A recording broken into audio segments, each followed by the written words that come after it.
This video is basically a frustration venting video regarding my situation with the sperm donor of my child. He has now been changed from baby's father to sperm donor due to his lack of support. It's funny because I think this is the worst. I mean, it's not the worst. This is not the situation that I hoped for when it came to being pregnant. And I would never want this for anyone. But I do know that there are worse situations and women have gone through a lot worse. So for all those who have, I feel for you. And, you know, just stay strong and know that, I don't want to say that you're enough. You are enough, but, you know, a child needs their father. I think that's important. I would actually want to have full custody of the baby if I didn't care so much about her having a relationship with her dad. My daughter now, my older daughter, has such a great relationship with her dad, and it's so beautiful. And I want that for both of the girls. So I'm just kind of at like a weird place right now. Really in acceptance of understanding that that a future in this relationship will not happen, that I don't trust this man. I don't believe he is going to be there. He says he's going to be there. He says time will tell how I'm there with my daughter. And I mean, probably, definitely. But it's just, to me, it's like marriage. Like, you don't go into a marriage in a toxic relationship and think that just because we got married, everything is going to be better. The baby is in my stomach right now, and he can support that. But he doesn't. So to me, I mean, he's already a father. The baby is not born, but the baby lives inside of me. And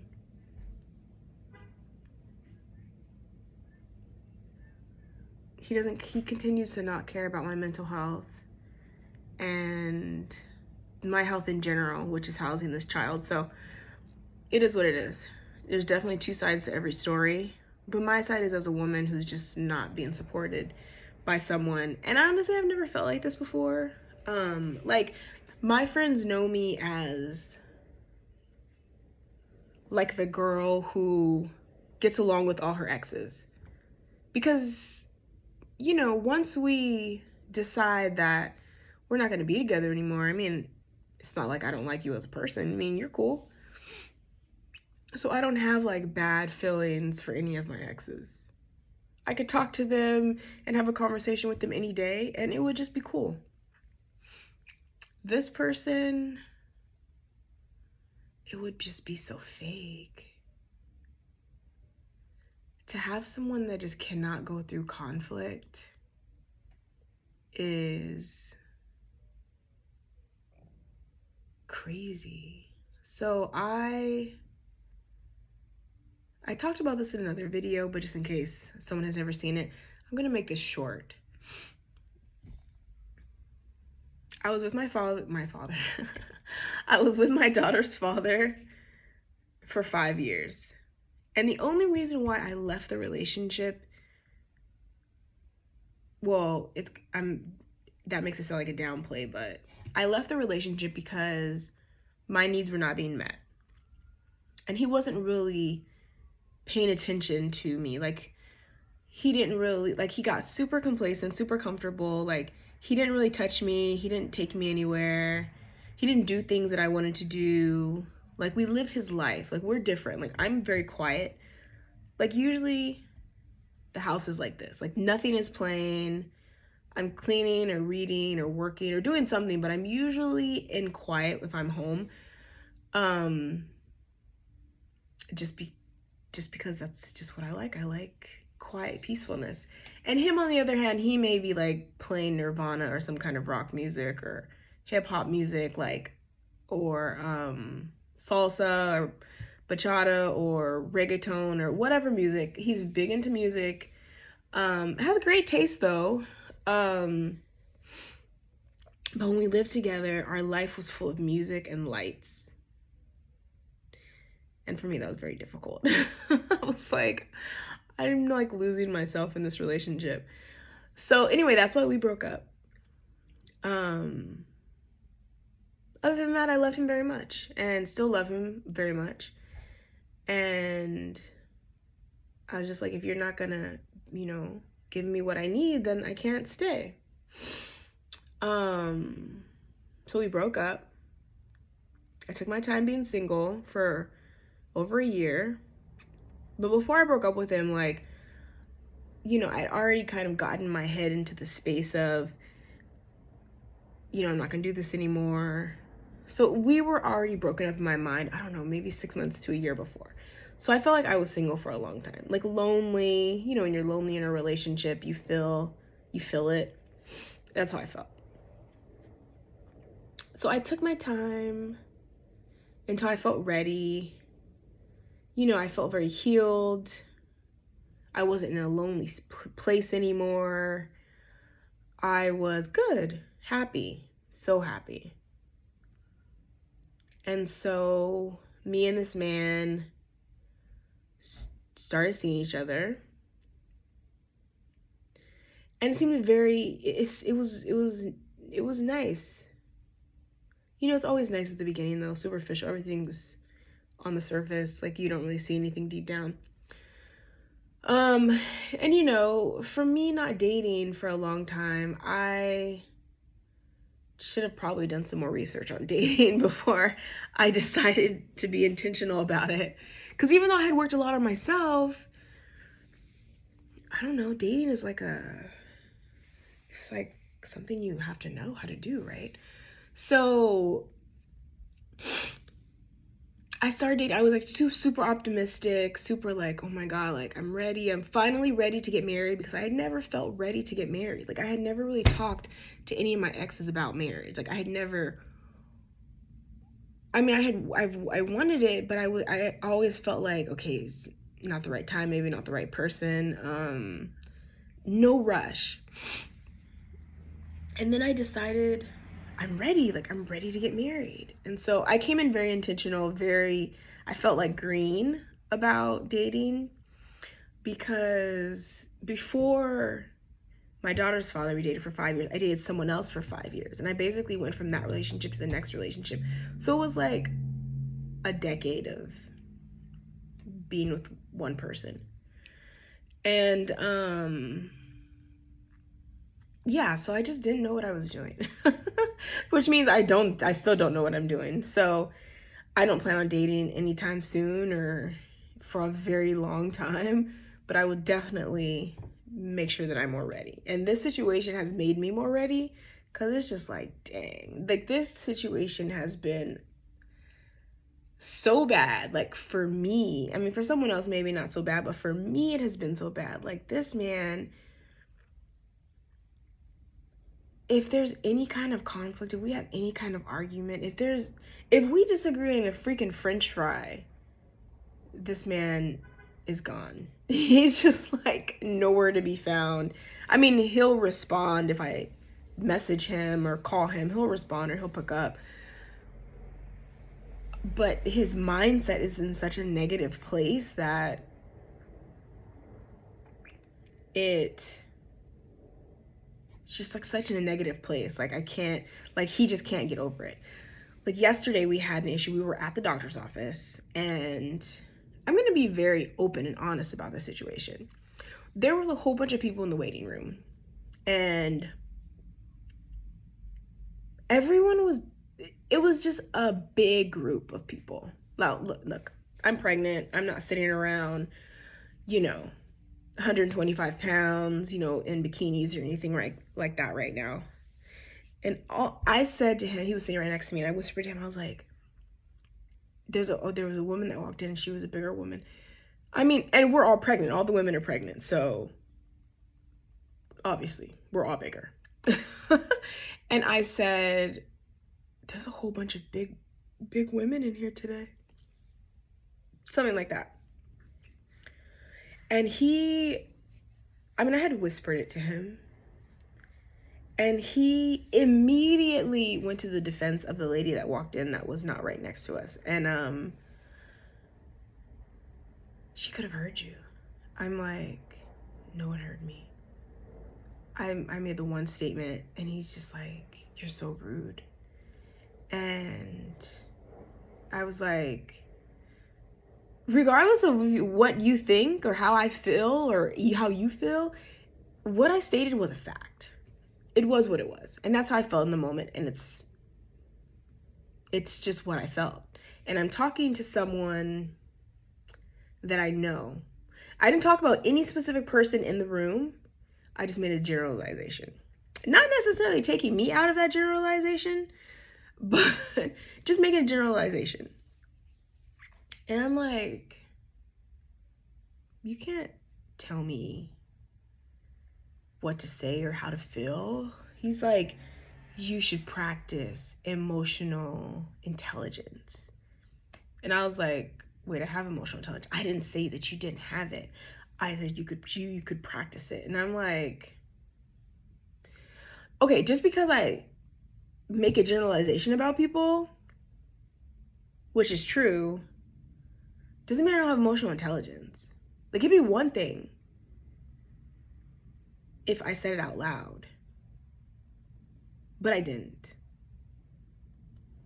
And still to this day, it's true. I mean, that was only yesterday. But it was like, I'm an adult. You're not here to teach me lessons. Like, I don't need an emotional intelligence lesson from you. I don't need a what I can and can't say message from you. I was like, you're not my father. Don't tell me what to do, what to say, anything. You don't have to like what I say. You don't have to agree. You don't have to do anything. But you can't feel like you are in a space where you can just tell me about myself when all I did was make a comment. I wasn't rude to anyone. I wasn't acting crazy. I wasn't doing anything. Now, people may agree with him. That's fine. But I feel like regardless of what someone does, you can't. We're adults. Like, there's not teaching moments when it comes to adults and what they do and their personalities and all that stuff. Like, I'm not his project. He's not my project. If the tables were turned, I feel like even if I worried about if someone heard him, I would just say, oh my God, someone could hear you. And that's it. If that's how you feel, more power to you. I don't really care. It doesn't matter to me. I don't feel like the need to sit there and belittle you about what you feel. So that just kind of lasted because I was trying to just tell him, your delivery is wrong. I'm an adult. You just can't talk to me like any sort of way and think that that's okay. And I can't do the same for you. And he's like, he gives an example. He's like, that's like me being mean to like a waiter at a restaurant. And I'm like, there's no way that's the same, because that is a whole different situation. And I would never be rude to someone serving me at a restaurant or doing their job. Never. That's never a thing. First of all, they're usually pretty nice. Second of all, what kind of comparison is that? It's not one. Anyway, I told him before that happened, I was like, you haven't really been around. You haven't really been supportive. He's like, okay, I'll come by today. But of course, after that happened, he didn't come by. He didn't call. He didn't message. He didn't do anything. He said, I didn't want to fight. Because I did message him, and I was just like, This is what you do. We have a situation. Instead of us getting through the situation and learning about each other through a conflict, you run away. He's ran away from everything. He'll get off the phone. It doesn't matter. It doesn't matter what it is. He can't handle it. He just he can't handle real life. Now, I thought that someone who was in prison for a long time would be able to handle conflict and things like that, because you're in close quarters with people every day, and men, and egos and testosterone and all this stuff. So to me, I thought that maybe conflict resolution would be something that you would really know, like really learn. Like, that was not, I would have never thought that would have been an issue. Like, never. But I mean, they live by a whole different set of rules there. So I guess when it comes to emotions, I don't know, you decide that you, I don't know, want to hurt someone physically or violently instead of just dealing with your emotions. I don't know. I just thought that maybe getting out of being in prison for a while would make someone more understanding and willing to work things out, and just different. Like, I was really super optimistic about this relationship. Like, I came in so dumbly optimistic that when things started to happen that were wrong, I was like thrown back. Like, I was like, whoa. So, like, the first thing he ever said to me, I forgot. I wish I could remember the beginning of the conversation, but he said something to me and I reacted. And then he basically told me to kind of be quiet. I'm watching TV. And I was just like, I've never been talked to like this ever in my life. Like, never. And it wasn't even a big thing, because at that point, it was the beginning. We didn't really know each other. But I was like, dang, that's crazy. You know, he has some misogynistic ways about him, which makes lots of sense since he was around so many men for so long. He kind of doesn't really think that highly of women, even though he denies it, but his actions are very, very apparent. And it's just, I can't take on any projects. I can't teach you this stuff. Like, you have to know this is not okay. So, you know, at this point, I'm ready to let it all go. I just want to move forward and find the best thing to do for us to co-parent. And I don't really know what that is. You know, if anyone has any recommendations, please let me know. Because me and Will, my other daughter's father, we were together for 5 years. So I already had lots of trust in Will as a person. Like, yeah, he didn't give me what I wanted, but him as a person, I love very much.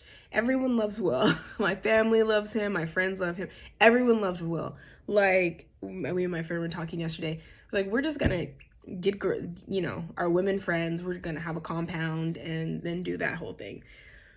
Will's the only guy that could live with us. Like, he may have to live in the basement because his music would be played so loud. But other than that, Will does his own thing. And he's very secure in his manhood and who he is and all of that. So he's been super supportive in this whole situation. And that's just the craziest part about everything that's happened. Like, we broke up because you weren't super supportive. And now that I'm, you know, having a baby with another man and we've been broken up and everything like that, like, he's been so supportive. And I'm just like, where, like, no matter what I told him we were together that I needed, no. Now I don't tell him I need anything and he's just volunteering. And it's so great and so nice. And I'm just like, it's weird. I don't know. It's just like a whole different, it's just like a weird dynamic. But it's good. And I'm happy. And I'm happy about that. I'm happy to feel supported by him. and be able to talk to him. I think we probably talk every day about everything. And it's just nice. It's just nice to have that friendship. I know people are probably thinking, well, maybe you guys will get back together. I don't know. My mind, and I don't think his mind, is going to that place. It's just nice to support each other. He's like my family. He'll always be like my family, no matter what. If he needed anything, or if, like, the holidays, we've been broken up, but the holidays, his parents are in New York.